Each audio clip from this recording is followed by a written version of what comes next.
in order to not raise taxes, increase taxes over the state, the money has to be found someplace in order to handle getting the funds to these poor school districts. And it appears that special education is going to be the victim of finding these funds unless we're able to do something. Well, how much funds are being cut from special education? No one is able to tell us this. Last year there was an attempt to cut $18.6 million out at the special session of the legislature last summer. We assume something or other similar is being tried again. We think it's still the same. The increase for special education will be limited to a certain percentage. This is what we understand. We had tried to have a growth pattern.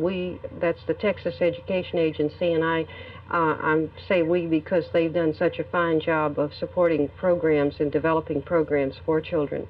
Their growth pattern has been between 13 and 15% increase. We just learned Monday that everyone is told they can increase only 10%. So that's a cut between 3 and 5% directly.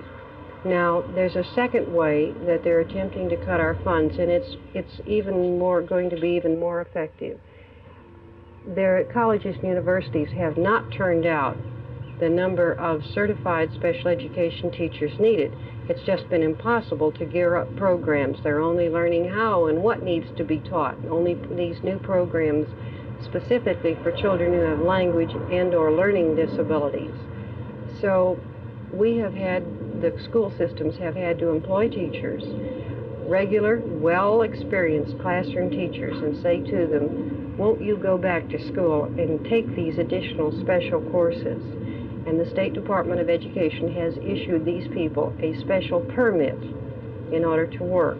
Monday morning, letters began to be received by superintendents of school systems with a directive from TEA. They had been informed that they could not grant any new special permits for next year.